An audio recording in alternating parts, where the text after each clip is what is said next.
खबर जम्मू कश्मीर से जुड़ी। अमरनाथ मुसाफिरों का पहला जत्था सख्त सिक्योरिटी के साथ रवाना कर दिया गया है। जम्मू कश्मीर के लेफ्टिनेंट गवर्नर मनोज सिन्हा ने हरी झंडी दिखाकर पहलगाम और बालटाल के लिए सालाना अमरनाथ यात्रा का इफ्तिताह किया।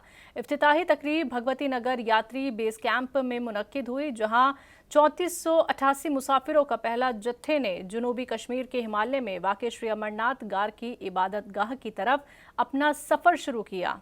जहां 3488 मुसाफिरों के पहले जत्थे ने जनूबी कश्मीर के हिमालय में वाक़ श्री अमरनाथ गार की इबादत गाह की तरफ अपना सफर शुरू किया है। आपको बता दें कि आज़मीन को सफर के दौरान खाना और दीगर चीजें फराहम की जाएंगी। शाहिरा NHW 44 के मुख्तलिफ मकामात पर इस साल कुल 22 लंगर कायम किए गए हैं। तो अमरनाथ मुसाफिरों का पहला जत्था काजी गुंड पहुंचने पर DC कुलगाम DIG जनूबी कश्मीर ने नवयुक्त टनल में मुसाफिरों का इस्तकबाल किया। अफसरानों से मिली इत्तला के मुताबिक 3488 आज़मीन के पहले जत्थे का इस्तकबाल कुलगाम के डिप्टी कमिश्नर बिलाल मुहिउद्दीन भट्ट समेत सिविल और पुलिस अफसरान ने मिलकर किया। इसके अलावा अमरनाथ मुसाफिरों के लिए अखरोट फैक्ट्री, काजी गुंड और FCI मीर बाजार के ट्रांजिट कैंप में 5000 अफरादों के कयाम की गुंजाइश रखी गई है। पुंछ में माजूर यूनियन और पीर पंचाल डेवलपमेंट फोरम के चेयरमैन फरीद अहमद मलिक ने मौजूदा हुकूमत पर माजूर अफरादों को नज़रअंदाज किए जाने की सख्त मजम्मत की है और इसके साथ ही ये मुतालबा भी किया है कि अब माजूर अफराद अपने साथ नाइंसाफ़ी को और बर्दाश्त नहीं करेंगे।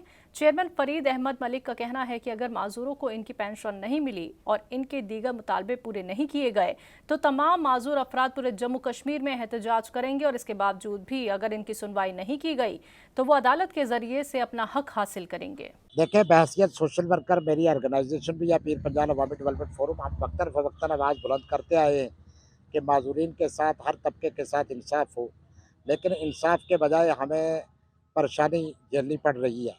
हमारी इस वक्ती सरकार ने गुज़श्ता 1 साल से माजूर तबका और हमारे बुज़ुर्ग लोगों को परेशानी के सिवा कुछ नहीं दिया। मुझे लगता है कि ग्राउंड लेवल पे कुछ नहीं हो रहा है। ये सिर्फ़ हमारी कमिश्नर सेक्रेटरी साहिबा AC रूम में और हमारी सोशल वेलफेयर जो डायरेक्टर हैं, वो भी आराम से जम्मू में बैठकर सिर्फ माजूरों का और बुजुर्गों का मजाक उड़ा रहे हैं। इन लोगों को खजाना अमरा से तनख्वाह आ रही है, लाख लाख डेढ़ लाख गाड़ियाँ AC लगी हैं और रूम फर्स्ट क्लास मिला है। दिन को ऑफिस में आना, शाम को जाना है। इनको माजूरों की, हमारी बेवा बहनों की, हमारे बुजुर्गों की क्या कदर है? इनको कोई कदर नहीं है। इस वक्त माजूर जो है वो परेशानी के आलम में है। जम्मू कश्मीर में हर जगह माजूर परेशान है। ईद उल फितर गुजरी, ईद उल जुहा आई और हमने ये चाहा कि शायद इस बार जो है हमारी पूरी पेंशन मिलेगी। हो सके कि सरकार हमें कोई नया तोहफ़ा दे, हमें बढ़ा कर दी जाए। हमें बढ़ा के तो दूर की बात, हमारी वो 1-1 हज़ार रुपया जो 5-6 महीनों की बची थी वो भी नहीं दी।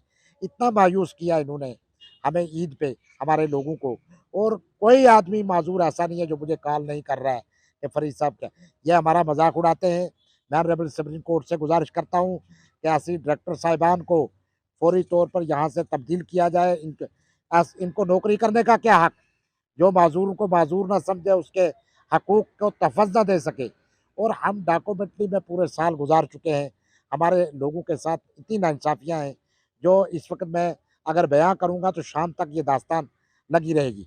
तो इस वक्त जो हमें प्रॉब्लम आ रही है, एक तो हमारी पेंशन नहीं मिली वक्त पे, एक हमारे लोगों को जो है वो तंग किया गया। और मैं ये कहूँगा इस वक्त सरकार को कि हमने 10 दिन का टाइम दे रहे हैं कि पूरी जम्मू कश्मीर के अंदर हमारा माजूर तबका, हमारे बुजुर्ग, इतनी आंधी सरकार आई है, मतलब बिल्कुल इनको होश ही नहीं है कि लोग किस मजबूरी में।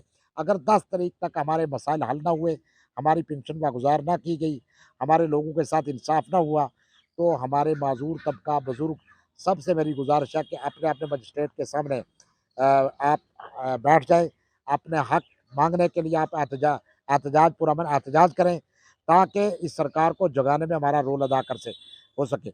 आप झुकेंगे नहीं, हम उनकी खुशामद नहीं चाहते। हम आइंदा आने वाले वक्त में अपनी जो हमारे साथ नाइंसाफ़ियाँ हैं, इनके साथ हम खुद लड़ेंगे इंशाल्लाह इस सरकार के खिलाफ।